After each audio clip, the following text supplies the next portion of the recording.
Well, good evening everyone, and welcome to our Interested Friends class tonight, and welcome to those who are streaming online as well.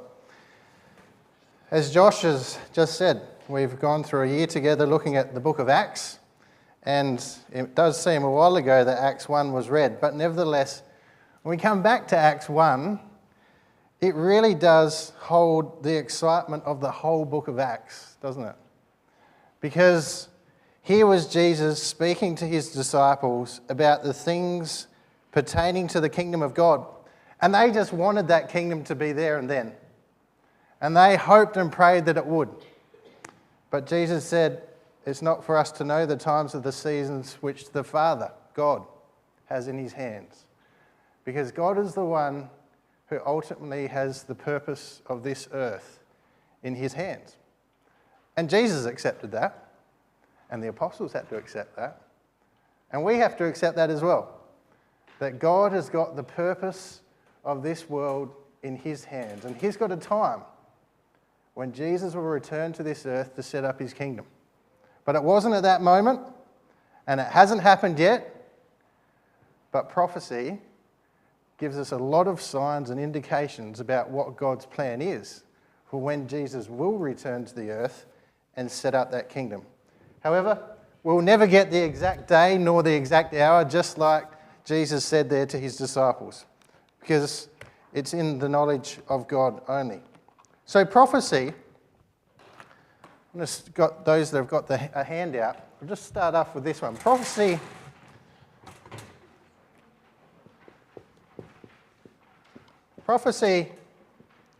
proves that God has a purpose or a plan. Okay? Prophecy proves that God has a purpose or a plan. And it proves it in two ways for us, you see, because what prophecy is about the inspiration of God being able to speak about things which haven't even happened, knowing that they will happen. Now, we often talk about it in first principles like promises, the promises to Abraham. I'll make of you a great nation. Did he? God did make of him a great nation. And the nation of Israel is a witness of that today, isn't it? So prophecy proves that God has a purpose. Twofold. We look at prophecies that have been fulfilled, and we see that God has been able to fulfill his word, a promise that was made. He's got the power to be able to fulfill that. It also goes the other way. There are prophecies that haven't been fulfilled. But seeing that God has already fulfilled promises to Abraham and other prophecies gives us confidence that ones like the return of Jesus Christ that we've just read about there will happen. And so tonight we're going to do a little bit of a mixture of prophecy, looking back and looking forward, because the looking back gives us the confidence that the ones looking forward are going to happen. But perhaps the most interesting ones for us are the ones that have happened this year. And hopefully we've got a few that will interest you to see that God is just not a person that is revealed in the Bible, the future and the past. He's very much a God who is working in the present. Well, 2022 has been a remarkable year on many different fronts. And I think it was our chairman here last Sunday said that a meme went around that had been sent to some of his students at school. And it said on the top of the meme, please highlight everything important that happened in 2022. It was a history book, as if they were in class in 2030. And the whole book was highlighted. Because so many things have happened in the world this year which have brought significant changes to the world. Now, some of them are things like record heat waves and fires, or ongoing famines, or massive floods. Floods that deluged Pakistan or Lismore, closer to home. And I know some of us went over there and helped our brothers and sisters in Lismore and the general community. Never happened before. Even the River Murray at the moment, flowing in record sort of states. They bring different events and life crises into people's lives. Ones that will be memorable, change their lives. But there's also been wars and threats of wars. This year there's probably been more nuclear blackmail in the media and threats about nuclear wars than I can ever remember in my lifetime.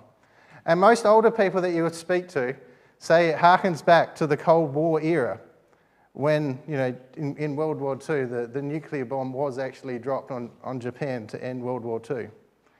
It feels even stronger and more close and possible than even that time. There's horrible destruction through war that we're seeing in Ukraine. The inhumanity of war, where energy and warmth and major energy structures are being knocked out to make a country freeze. It's inhumane, isn't it? And it's horrible to think of.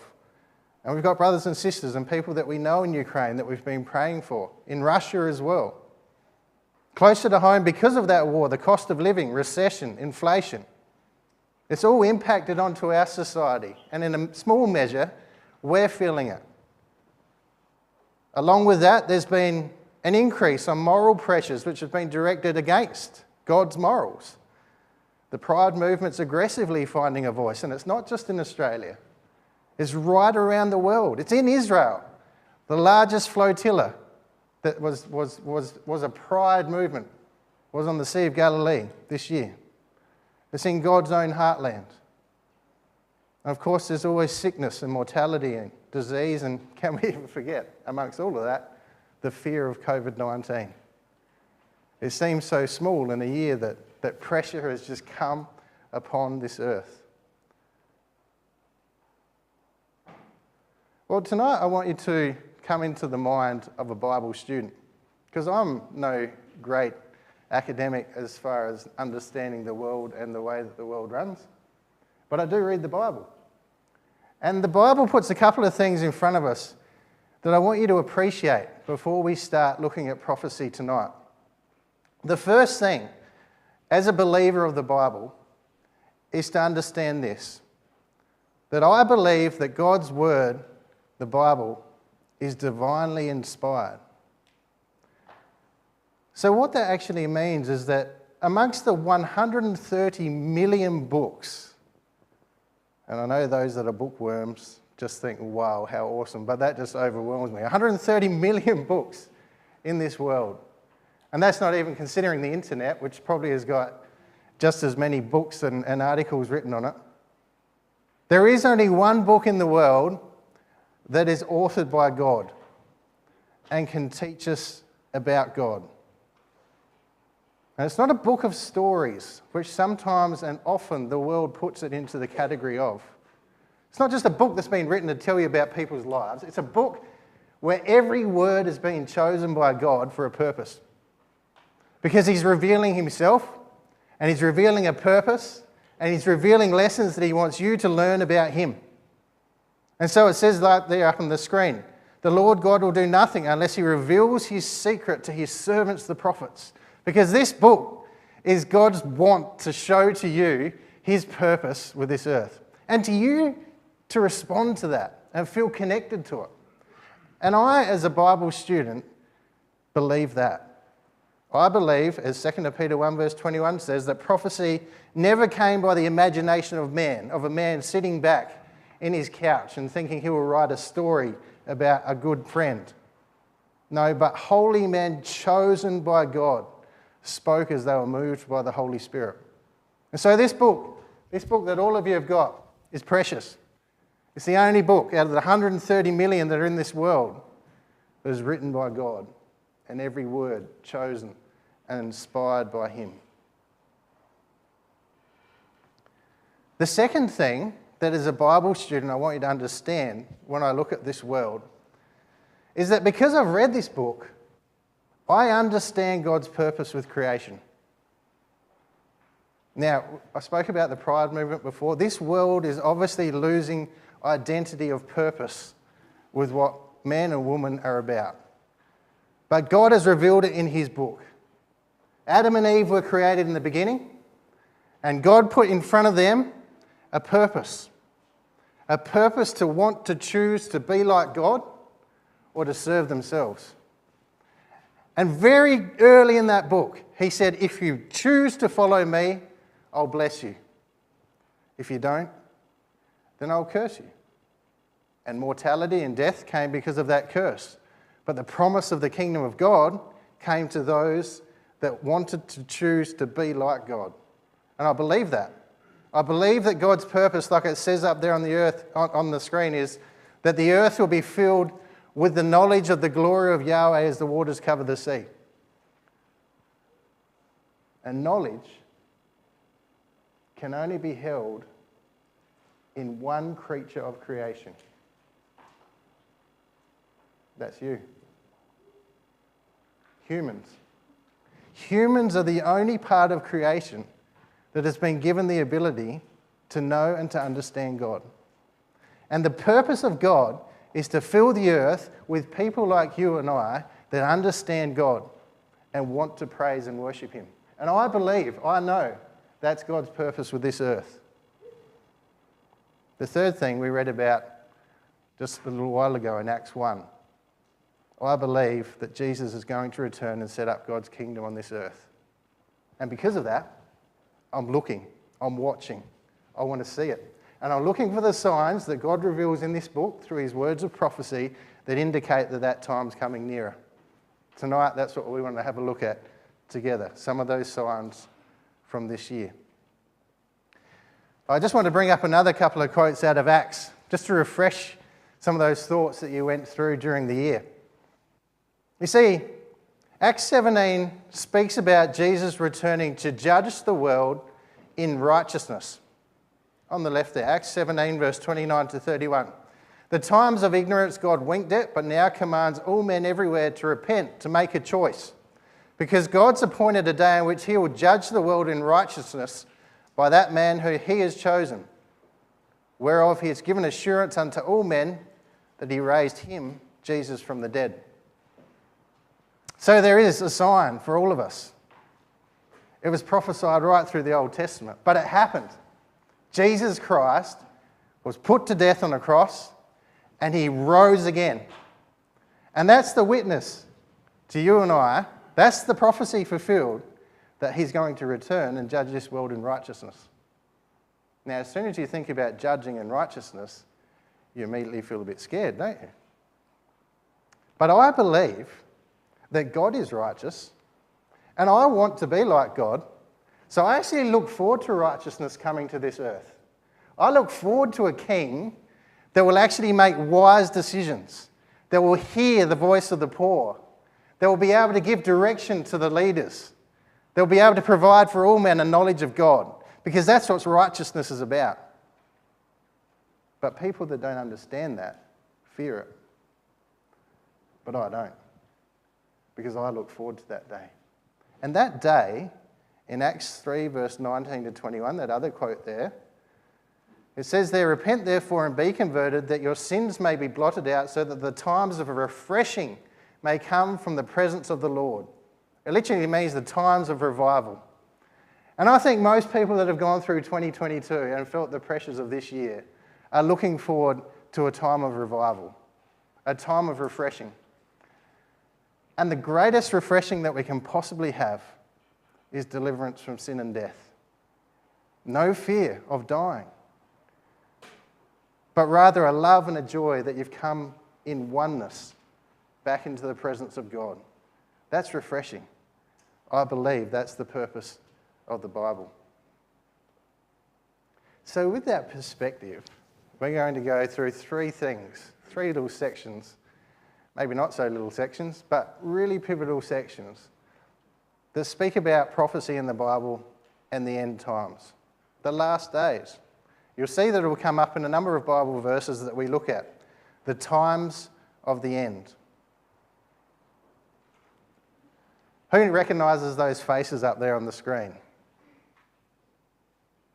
Yep, most people do, don't they? They're probably the most familiar faces from 2022. Vladimir Putin on the left, He is the president of Russia. Well done. Volodymyr Zelensky, the president of... I've got my hands going the wrong way. Oh. This is the first time I've done the reading notes off the thing, so it's one behind, which is cool. That's all good. All right, one in the middle is Volodymyr Zelensky, the president of Ukraine. Okay, well done. Probably the two most famous, or the most well-known faces out of 2022. I can honestly say that I probably did not know the face of Volodymyr Zelensky at the beginning of 2022. But he's appeared in almost every government, parliament, speaking this year, virtually. I don't believe he's ever actually left Ukraine. But as a face, he's beamed himself around the world. And it was on February the 24th in 2022 that Vladimir Putin authorised a special military operation of Russia to enter into Ukraine. And we're seeing now the horrors of that. It was a war that perhaps he thought would only last a few months, and it's dragged out now to the end of the year. And it looks like it could well go for years. We never thought in our generation perhaps that we would see a war like the world wars. But all wars start somewhere. And this war, I believe, has a purpose that we just want to expose and twiddle around a little bit to get to understand where it fits in God's purpose. I want to start with this real key prophecy. It's what I call the blueprint prophecy. It's got a mixture of looking back into the past and getting that confidence, as well as looking forward and preparing for the future. This blueprint prophecy was spoken in the year 607 BC, in the second year of King Nebuchadnezzar of Babylon. King Nebuchadnezzar of Babylon had just taken into captivity the nation of Israel. And every empire that we speak about in relation to this image interacts with the nation of Israel, okay? Nebuchadnezzar was dreaming a dream. He was a man that liked to expand his empire.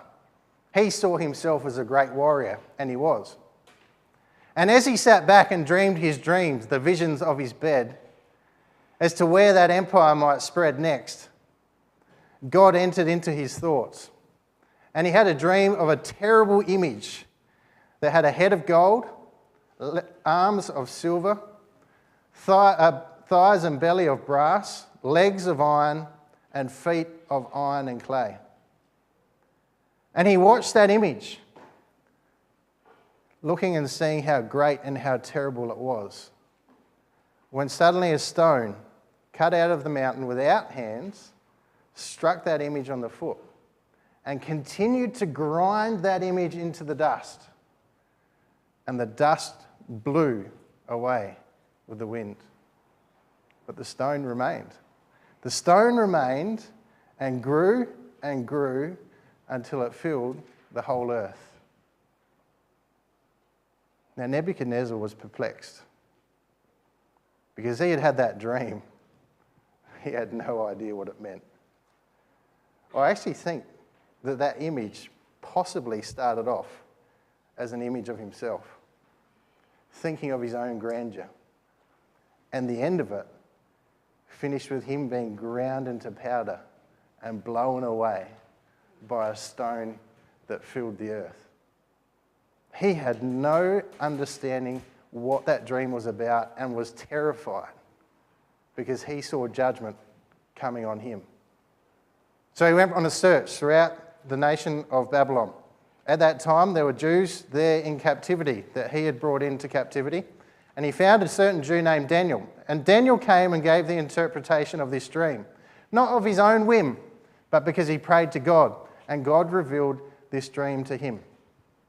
And very quickly, we're going to look through what this dream was about. The head was of gold. The head represented Babylon, the empire of Nebuchadnezzar himself. But that empire was only going to last for 70 years. the majority of which he was going to reign for, before it would be taken over by an empire that was more inferior than him. That's a bit of a bubble prick, isn't it, moment? To think that your great empire is going to be taken over by a lesser one. It was the empire of the Medes and Persians, led up by a king called Cyrus the Persian. It was co-ruled, actually, between the Medes and the Persians. And this image, coincidentally, has two arms, because that's how it began. But then the Persians became the more dominant, and they took over that empire. Cyrus was known for taking over Babylon in a night. Do you know how he did it? Babylon was a very, very impressive city. It was big enough to last any siege. It was self-sustaining. How did Cyrus take it? I've actually seen a piece of the wall of Babylon in the British Museum. Anyone know how it was taken?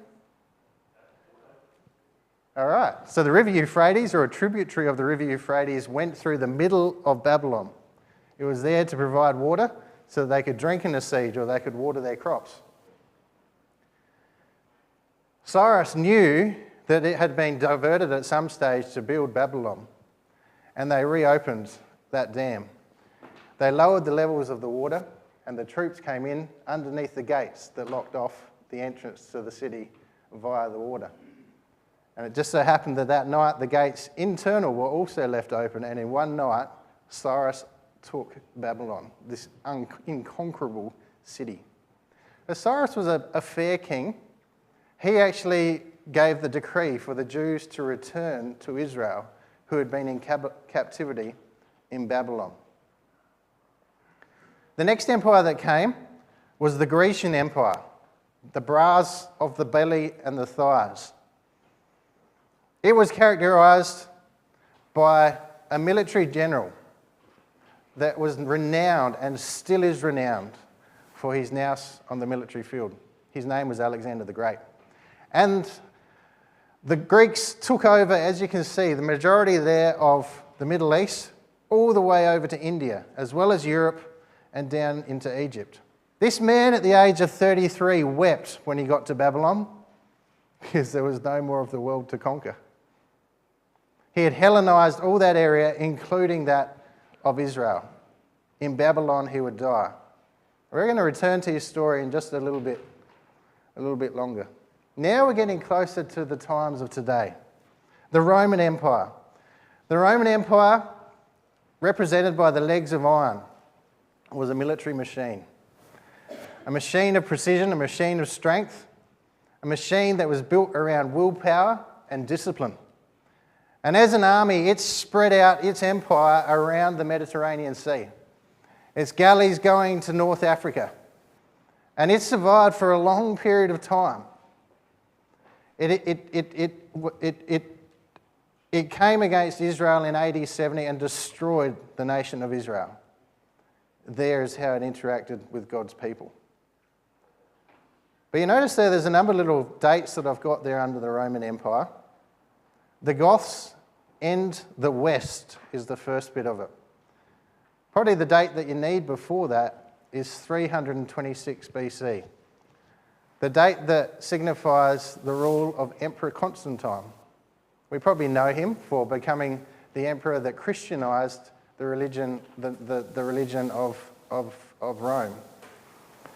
So it was pagan before that, and then he took on the Christian religion.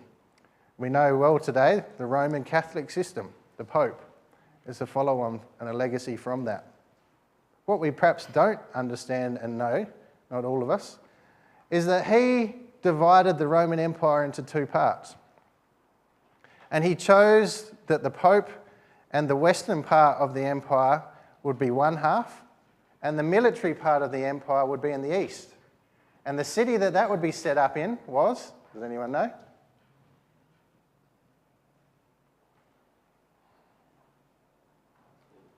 Constantinople. All right, I do have a little dotter there. About there. Constantinople, set on the Dardanelles, famous little bit of sea for Anzac Day. Yep, All right, the Dardanelles, locked in, Australians. Okay, so Constantinople was set up as the city of the East. So he had split the Roman Empire into two halves. And interestingly enough, the image has two legs that were iron. But as we follow down, we now come to the last bit of this image, feet. Feet that were made of iron and clay. Iron and clay doesn't mix very well. One's strong, one's brittle. And today when we look at Europe, we see a number of nations, many nations, just like those feet. Bits of clay and bits of iron, some strong, some brittle. Some people have looked at this and defined that as the different, perhaps being led by the different forms of government, socialism, communism or democracy. But essentially when you look at the EU, there are still those that pay more into the EU than others. There are some countries that are weak, there are some countries that aren't. The end of the image finishes with the stone.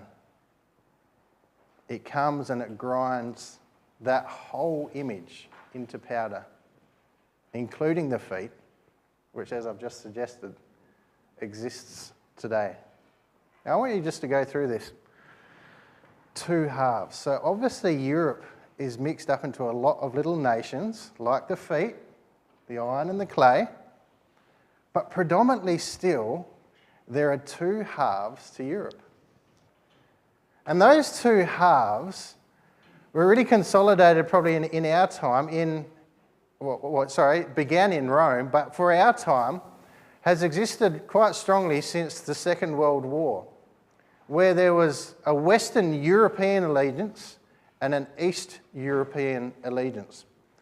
And the reason they formed was because after two bloody, hard-fought wars, world wars, Europe just wanted peace. And they realised there was a difference of opinion between the West and the East.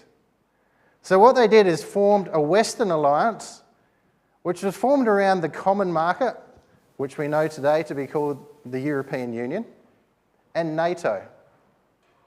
One is looking at the bureaucracy and the running of Western Europe. The other is providing security. That was the role of NATO, to be the security and the military protection. Well, the East likewise set up something similar. In 1955, it was called the Warsaw Pact. And part of that was the USSR, Albania, Bulgaria, Czechoslovakia, East Germany, Hungary, Poland and Romania. And those that are my age probably remember when the wall came down in Germany. Yep.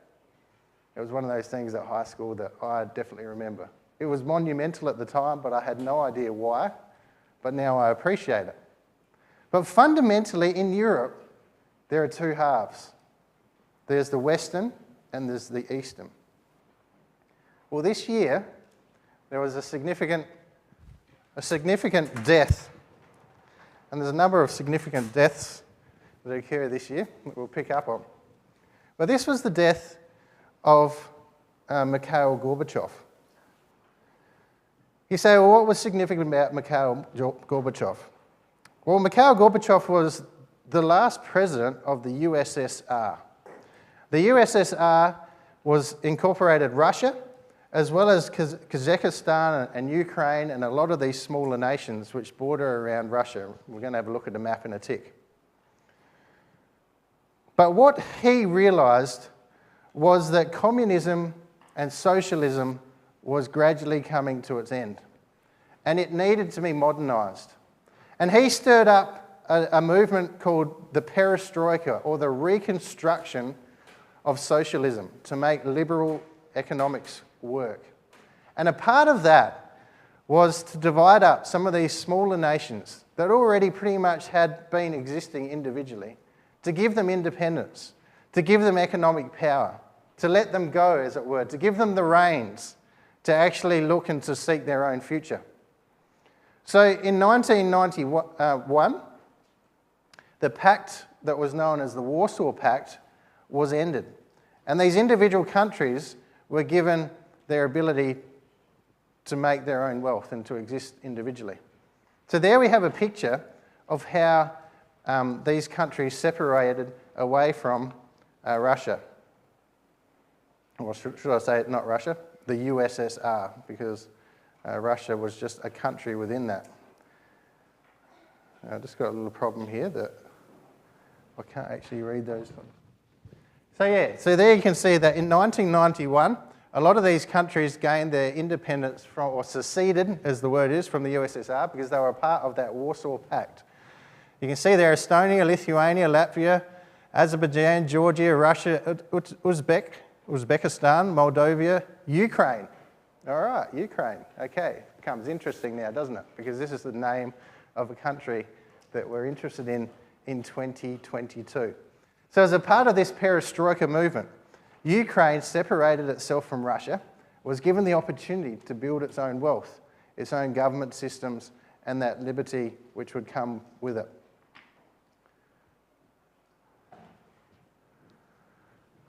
So Gorbachev was the instrumental man to move that and to make that happen. It's always interesting when someone dies because it's almost like God is playing with the scenarios to bring something back to our mind, isn't it? Well, in Putin's mind, that was almost the biggest disgrace and the worst choice and the poorest leadership that could have happened to Russia. And in fact, when Gorbachev died, Putin didn't even go to his funeral, though he did do a token visit to his hospital bed. Not living, he was dead at the time, obviously. To the hospital, should I say, where he was lying in state. What Putin sees is that release of those countries underneath the USSR really was a weakening of the strength that existed in that eastern part of the empire, that leg of Daniel's image. And Putin says about the Western goal here, that the Western goal is to weaken, disunite, and ultimately destroy our nation, Russia. They are saying directly that they managed to break up the Soviet Union in 1991, and now it is time for Russia itself to be split into many regions that would be at each other's throats.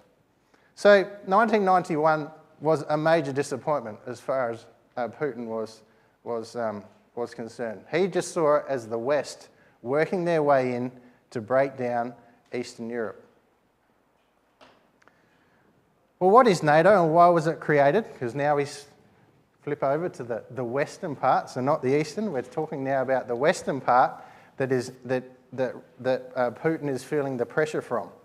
Well, NATO is the North Atlantic Treaty Organisation. It was formed with the EU to be the security strength, okay? And you often might hear in relation to this, them speaking about exercising Article 5 of the NATO resolution. Well, Article 5 is up there for you to just have a quick look at, and that is, Article 5 is when parties agree that an armed attack against one or more of any of the NATO members in Europe or North America shall be considered as an attack against them all. And therefore, we'll all band together and we'll fight against the one that began this attack. All right, so that's what NATO, which is the security protection arm of Western Europe, have as a binding agreement. If one country attacks any of you, we will band together and we will fight against them. Well, as far as the US is concerned, and the US is a part of NATO, they believe that Russia is eyeing the restoration of the Soviet Union. They believe that's unacceptable, okay? And so they've been increasing arms over the last decade or so, and particularly in the last few years on the borders of Russia, to try and to stop and appease that aggression, to try and hold it back. So what we see in Europe is 2 legs, 2 feet, exactly like Daniel's image. You see that? How it's working at the moment? I want to take you to the next little prophecy. It's in Daniel 11, verse 40 to 45. Because hopefully what I've built up in that little picture is a bit of push and pull. You know the old game, push and pull? One pushes, and then the other one tries to pull back, and you know that? Right, that's how fights start, isn't it? Push and pull. That's what's happening in Europe. You got the east and you got the west, and one's trying to stop the other from coming this way. So we got a little bit of heel-toe, push and pull. Well, Daniel 11, verse 40 to 45 speaks about the end times, the latter days, the time of the end. We come back, Daniel 11 is a fantastic chapter. We don't have time to look at it all. But you know in Daniel 11, there's over 100 prophecies fulfilled. Now, I haven't got them all marked in. I've been told that, but I'd believe it. Because it's all about when Alexander the Great's empire finished, he divided it into 4 parts between 4 of his generals. The one in the north that became the stronger was the Seleucid, and the one at the south was the Ptolemaic. They became the 2 major kingdoms. And they continued to push and to react and to push and to react all through Daniel chapter 11. Fascinating thing about Daniel 11, that you get halfway through it, and it changes from being Greek rulers that are pushing and pulling to Roman. And suddenly we go from the belly and thighs of the image into the legs. But when we get to the end of Daniel 11, the end times, we're into the feet. We have to be, because that's how Daniel's image works, doesn't it? And we just read this little section here in Daniel 11, verse 40 to 45. At the time of the end that we're talking about now, the king of the south shall attack him, that's the king of the north, and the king of the north shall come against him like a whirlwind. Now, on our sheet, we've got there a little comment. What is the king of the north like in Daniel 11, verse 40 to 45? Well, he's furious. He's fast. He reacts like a whirlwind against the king of the south with chariots, horsemen, and with many ships. And he will enter the countries, overwhelm them, pass through, and he also enter the glorious land which is Israel, and many countries shall be overthrown. But these countries shall escape from his hand, Edom, Moab, and the prominent people of Ammon. They're the ones on the eastern side of the river Jordan. He shall stretch out his hand against the countries. The land of Egypt shall not escape. So he'll come right down. I think I've still got my little red pointer here. So you come straight down the coast here into Egypt. He shall have power over the treasures of gold and silver, and over all the precious things of Egypt. Also the Libyans and the Ethiopians shall follow at his heels. Where's Ethiopia? Again, my red little pointers here in Africa. And Libya is over here in the top end of Africa. But news from the east and of the north shall trouble him. Therefore he shall go out with great fury to destroy it and annihilate many. So while he's down in Egypt, he hears news from the north, and he goes up, back up towards the land of Israel, where my cursor is right there. And he, the king of the north, shall plant the tents of his palace between the seas and the glorious holy mountain in Jerusalem. Yet he shall come to his end, and none shall help him. That's the stone. That's the end of the image, right? That's the stone hitting the feet, grinding it into powder, and it blowing away. All right, so this is the picture. We get to that end time, and the king of the north that's had this battle is crushed in Jerusalem and is blown away. Well, this confederacy that comes with the king of the north, who is the king of the north? Who makes up his numbers? Who is his army? It's described for us in Ezekiel 38. All of these are lectures on themselves. I hope you appreciate this. We're just going right over the top. In Ezekiel 38, the confederacy of Gog. In verse 2, Ezekiel says, "Set your face against Gog of the land of Magog, the prince of Rosh, Meshech, and Tubal, and prophesy against him." Who is Gog? Well, if we look at that verse there, Gog is of the land of Magog, the prince of Rosh, Meshech, and Tubal. Well, Magog, if I were to get my little highlighter there, believe it or not, is pretty much right where Ukraine is today. All right? The Eastern Empire, when it expanded its power to the north, existed right through the middle areas of Europe there as we know it today. And Magog, the land of Magog, and Kiev itself was the heart of the Magogians. So Gog, who is the leader, the one at the top of this invading confederacy here, is from the land of Magog. He's the prince of Rosh, which is the ancient name for Russia. Meshech, Moscow, and Tobolsky, Tubal. Prophesy against him. So they're all main cities, as we know it today, in Russia. Prophesy against him. Behold, I against thee, O Gog, the chief prince of Rosh, Meshech, and Tubal. That's God that's against him. I'm going to turn you around, put hooks in your doors, and I'm going to bring you forth. What that's actually saying is, bring you forth out of Russia, and I'm going to bring you down into this action. Okay, so the hooks and the jaws aren't there to pull Russia back into Russia. They're to pull the king of the north down out of his countries into this attack, which we've read about in Daniel 11. And all thine army, Persia, Ethiopia, and Libya. We've already looked at Ethiopia and Libya, haven't we, where this little red mark is. But Persia here, over in this area, is the country of Iran. Gomer and all his bands, the house of Togarmah of the north quarters, spreading over a little bit further into Europe. This is the confederacy that is the king of the north. This is who's going to come down against the king of the south and eventually against Israel. So we're looking at quite a confederacy that comes together, and you look at today's world and the nations in the world, and you see the strong divide in Europe between the West and the East, and you think, how is this going to happen? Well, I think you might be interested in these next few things that happened this year in 2022. The slide we got up there at the moment, the timeline of events leading up to Russia's invasion of Ukraine, we see there in December the 17th that Russia presents demands. Sorry, I'll go back to the start. 2021, Zelensky appeals to the US President Joe Biden to let Ukraine join NATO. This has been a rhetoric that's been going on for a number of years, but Zelensky particularly is really pressed to be a part of the West.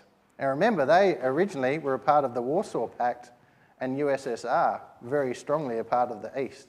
And this is what's happening. And Putin can see it, that those that used to be part of the USSR in getting their freedom to become wealthy are now looking towards NATO and the strength of the EU. So fundamentally, this is the reason that Russia invaded into Ukraine, because they felt the pressure of NATO pushing against them. What were some of the consequences of this war? Well, immediately, NATO and the Western nations brought sanctions on Russia. It was pretty bizarre, actually. Any of you kids remember when the sanctions suddenly got put on all these oligarchs? Do you know what an oligarch is? It's pretty much a businessman in Russia, all right? Not always straight, sometimes a bit corrupt, but very wealthy. They just happen to own football clubs in the UK. They just happen to have mansions all through Europe. They just happen to have all these super yachts. Suddenly we realised how wealthy the oligarchs of Russia were. And the West knew that and put sanctions on them straight away. They froze their money so that that money couldn't be donated towards the war efforts of Russia. Not only that, they shut down what's called the SWIFT, or the International Payment System, so that Russia itself couldn't trade internationally.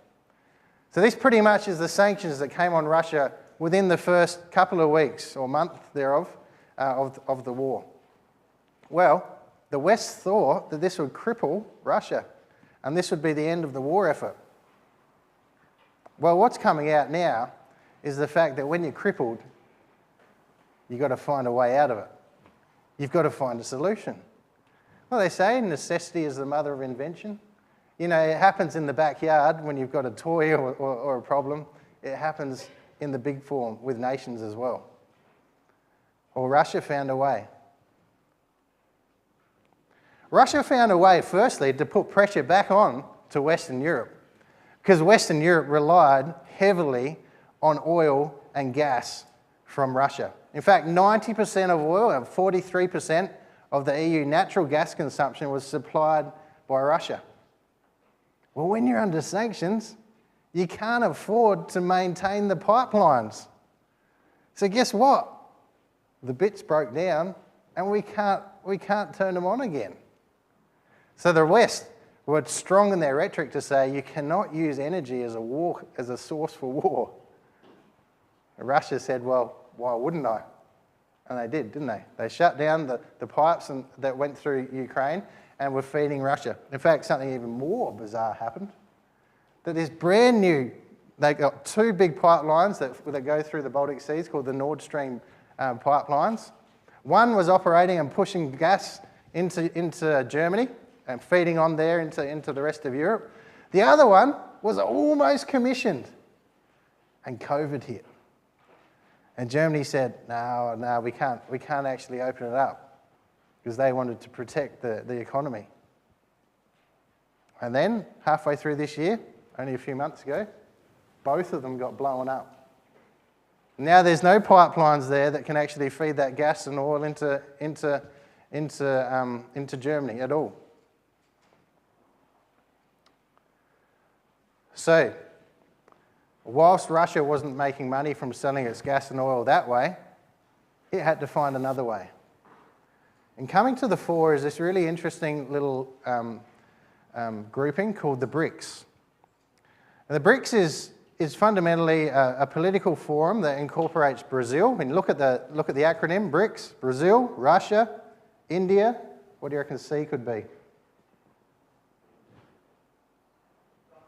China, yeah, absolutely. The S, South Africa. Wouldn't have guessed that one, naturally. So these four bigger countries had already been working together to try and work out different markets and strategies that could give them independence from the United States and the basic Western structure and markets. Well, given a time of need, suddenly Russia had friends. And where are these countries located? Well, there's Russia to the north.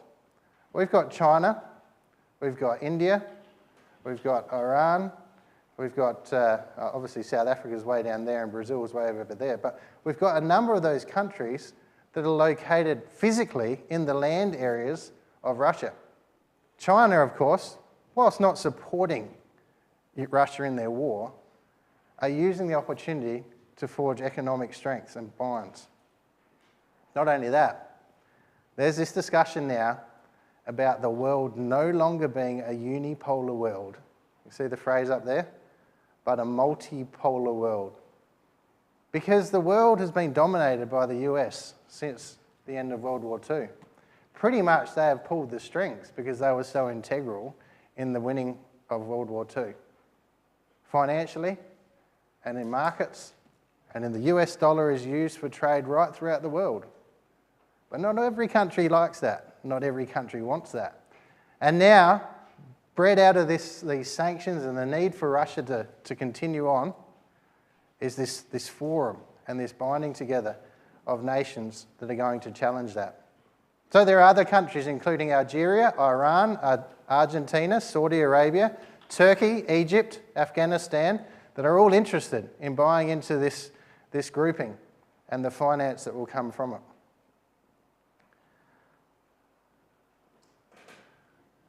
Another one on this. The West used the entire arsenal of pressure at its disposal to punish, this is in the yellow, to punish Moscow and demonstrate how disobedience is punished. The result was quite unexpected. All the other countries, especially the big BRICS states of those claiming a role in the world of their own, not only distanced themselves from joining the Western campaign of sanctions against Russia, but outright rejected it, despite the fact that such a stance carries the risk of repercussion from the US and its allies. Participation in BRICS becomes a sign of belonging to a world that is emerging beyond the established Western dominance.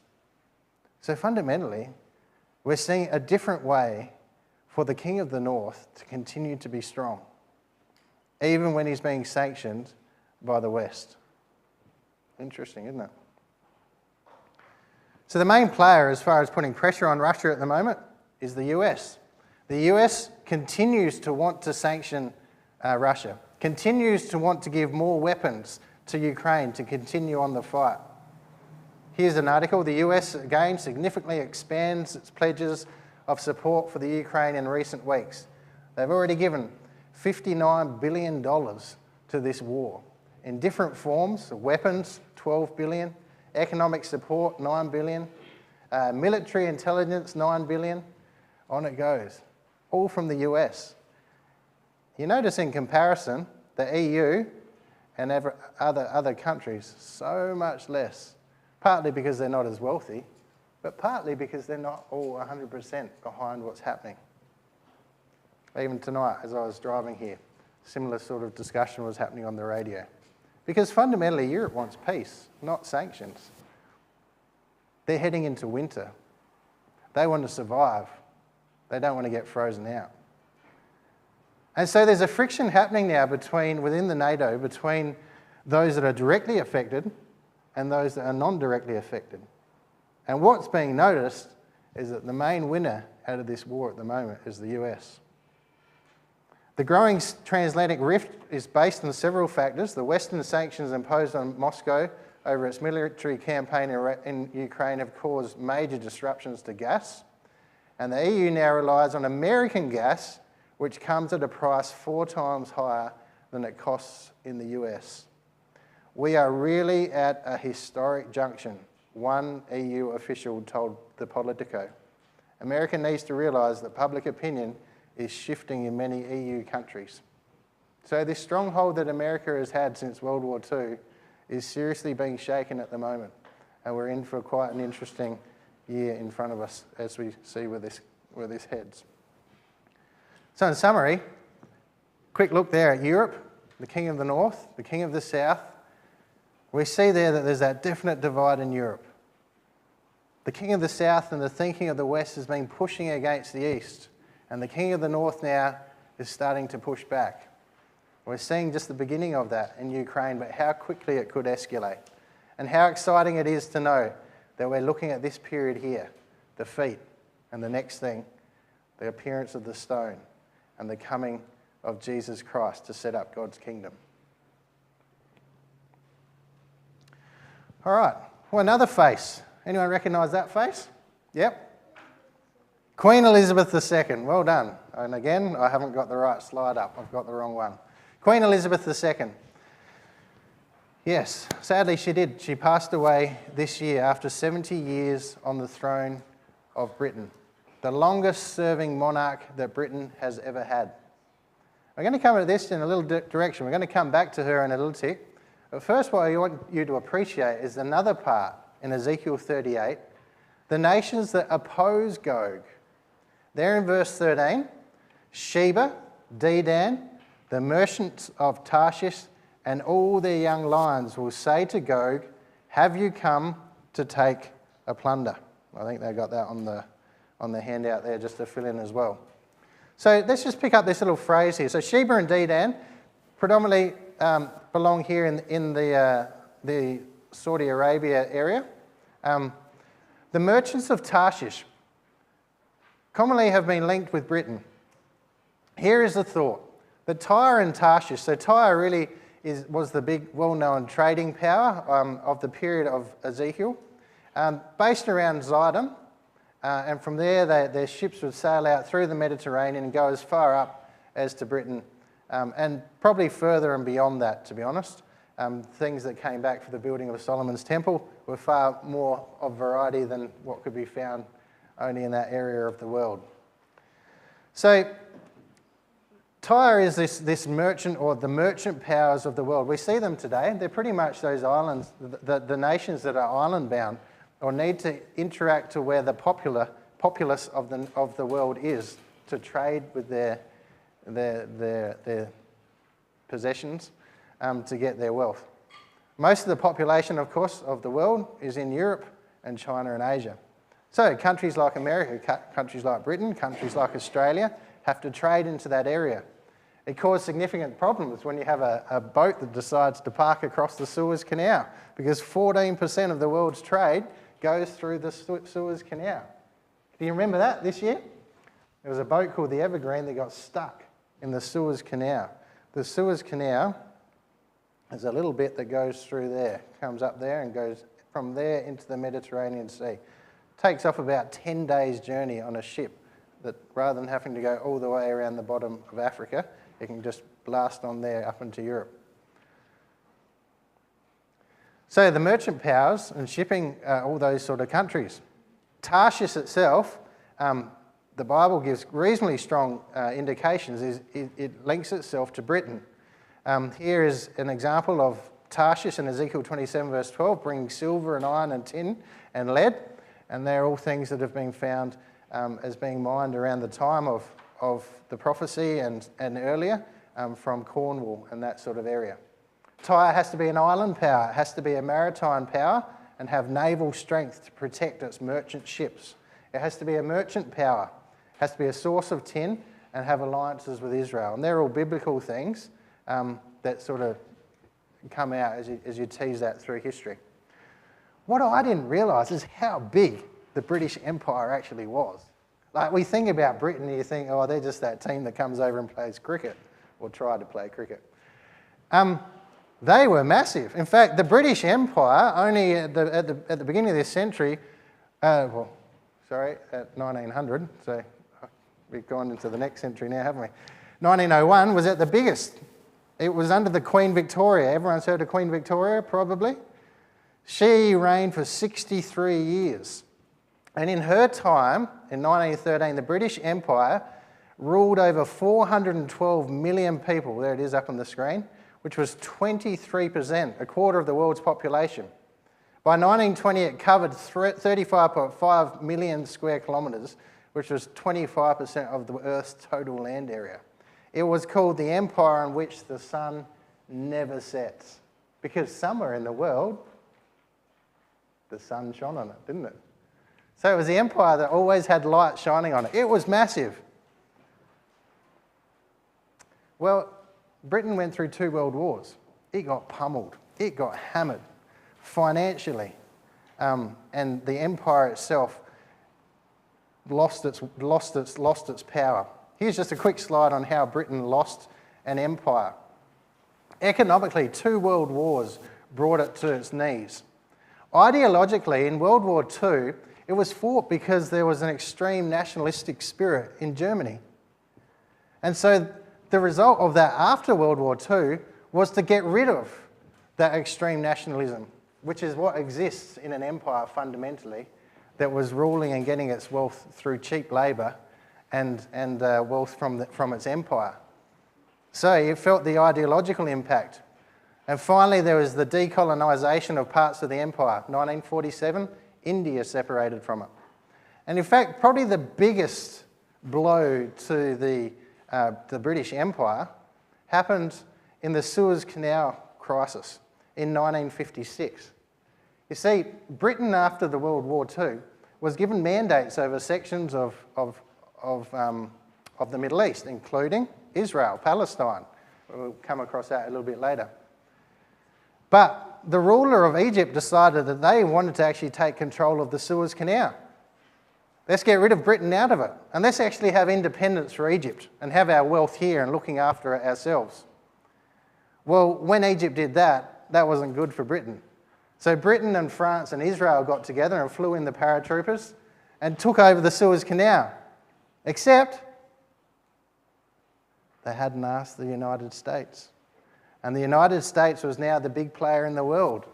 Remember, they were the ones that came in with the saviours riding the horse, to bring victory to World War II and to save Britain. They're now sitting on the UN Council and they said that can't happen. And Britain had to come out of Egypt, out of the Suez Canal with egg on their face. And for an empire that was proud, that was the symbol pretty much that it no longer had its power. Well, how does this tie in with Bible prophecy? Well, Queen Elizabeth, at the age of 25, unexpectedly came onto the throne when her father, King George V, died on February the 6th, 1952. She was a really spiritual woman. In fact, I think God probably set her up there to be a witness to the world of a ruler that rules with a meek and a listening spirit. Many of the rulers that spoke about her following her death spoke of the wise counsel and how she listened. She was a servant queen. And there on her coronation when she was 25, she said, "I'm sure that this, my coronation, is not a symbol of a power and a splendour that are gone, but the declaration of our hopes for the future and for the years I may, by God's grace and mercy, be given to reign and serve you as your queen. This year was her 70th year on the throne, her platinum jubilee. It was, of course, celebrated in February, and at that time, she renewed her pledge that she gave in 1947 that my life will always be devoted to your service. She was a service queen, and she died. I don't think she was ever going to give up her throne, but God was the one that decided her time had come. And this prophecy actually meant something this year, which I think a lot of people hadn't realised. In Isaiah 23, verse 14 to 18. Remember who Tarshish was? Britain. Yep. Verse 14, how ships of Tarshish, for your strength is laid waste. And in that day Tyre shall be forgotten for 70 years, according to the days of one king or monarch. So we just spoke about how great the British Empire was. We just spoke about how World War II brought that empire to its knees. And just after World War II, the Queen came to the throne. And she ruled for exactly the years of a monarch, 70 years. And no other British monarch has ruled for that long. The nearest was Queen Victoria, who ruled for 63 years. No other British monarch has ruled for 70 years. What a remarkable little thumbprint of how inspired the Word of God is. Only God can take the life away from someone.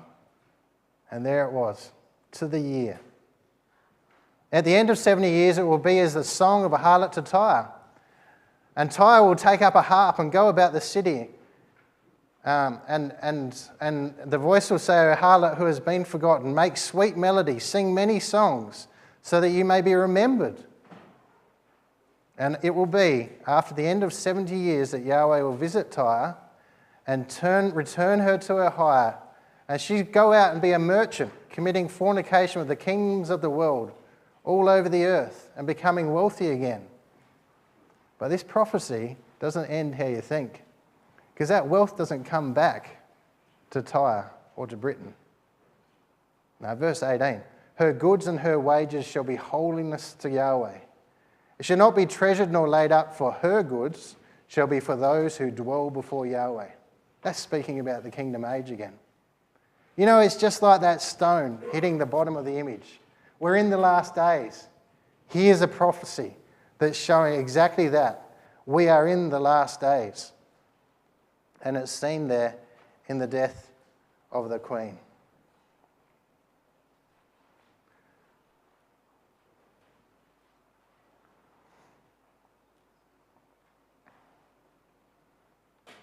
Our third one to look at, just really briefly, is the nation of Israel, God's witness. You know, Ezekiel 38 that speak about the last days, when this king of the north will come down. It said there in verse 8, in the latter years you will come into the land of those who have been brought back by the sword and gathered from many people on the mountains of Israel, which had long been desolate. They were brought out of the nations, and now all of them dwell safely or confidently. The nation of Israel has to exist in the end times when Gog, or the king of the north, comes down in this battle against the king of the south. And what many of you probably don't realise is that there was no nation of Israel until 1948, from the period of AD 70. That's 1,878 years. There was no nation of Israel. So Gog couldn't come down against the mountains of Israel because Israel didn't exist for 1,878 years, from the year AD 70 when the Romans destroyed them until 1948, after World War II, when they needed that homeland for the Jews. So that's a remarkable little prophecy, isn't it? Speaking about the nation of Israel. Well, it says there that they will dwell confidently. And here we have today a picture of the nation or the city of Jerusalem. It's full. It's gone from a land of kibbutzes and hard-working people to a modern, thriving metropolis. And in fact, this year, the number of people returning to the land increased by 128% because of the war in Ukraine. Coming out of Russia, coming out of the Ukraine. They're immigrants, they're refugees. But if they're Jewish, the nation of Israel is opening their arms to them. This year was the second year since the Abraham Accord that was signed between America, and now includes Jordan. It also includes the United Arab Emirates and Egypt. And Israel today is more at peace with its neighbours than it ever has been. As far as the northern neighbours, Iran and Syria, well, Israel has been sending many covert air missile strikes against Iran and Syria, and not even claiming that they were a part of it, but just to maintain and to make sure that their nuclear presence doesn't become a threat to Israel. It says there in that article that the National Security Advisor, Professor Jacob Nagel, fears that Iran could seek revenge after Tel Aviv successfully bombed an Iranian drone-making factory in Syria. But they know if Israel retaliates, it won't be good for them. So Israel is confident. In just 75 years, or 74 I think it is, that they've been in that little land, they've settled themselves in. They're not afraid. They know that they are dwelling confidently. Having said that, we look at a prophecy where the king of the north will come down and absolutely hammer Israel. Because God is a true God. And when a nation turns away from him, his own people, when they become more involved with the world and the worship of the world than remembering him, then for that they'll be punished. They're called hard-hearted in the scriptures. They believe that at their back is the US. They believe that they have lovers that will support them in any war. But even those in Jerusalem know that looking at Ukraine, you can't back the fact that the US will come and help you. And Ezekiel 38 proves that. Ezekiel 38 proves that, doesn't it? Because Gog comes against Israel, and 2/3 of the population of Israel are destroyed. There is only one that the nation of Israel can rely on, and he will fight for them when the king of the north comes against them. It's their God, because he's faithful to his promise. He's faithful that a kingdom will be established in Israel, that his people will see their Messiah, that there will be those that are converted, that there will be those who are a part of that time when his name and the knowledge of him will fill the earth like that stone grows and fills the earth. So just reading that little section there from Ezekiel 38, verse 23, "Thus, by delivering my people, I will magnify myself, says God, and sanctify myself, and I will be known in the eyes of many nations, and they shall know that I am the Lord." There will be no excuse, because when God fights, he fights with earthquake, and he fights with hail. He fights with the natural elements. And any man in his right mind will step back and know that he must be the God that should be worshipped. Well, gave you a few little things, a few little brief glimpses about 2022. Hopefully some of that gives you encouragement. Hopefully some of it gives you a perspective to look to the future. This world will go through troublous times. There is change. But God has promised that his Son will return. He will set up his kingdom, and he will fill the earth with those that worship him. The Lord's Prayer is a very powerful prayer. It has all those sentiments in it that we've spoken about. a Father who has this world in his hands, a Father who individually cares for you, providing you daily food, a Father who's prepared to forgive you so that you can feel the joy of being sinless, the joy of being a part of his kingdom. Just want you to meditate on these words. It's been sung for us just as we conclude tonight. Think about the fact, as we started off, that prophecy proves that God has a purpose. That purpose is his kingdom on this earth, and you and I are being a part of it. Thanks.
Well, on behalf of you all, I'd like to thank Phil very much for all the time and effort that he's put into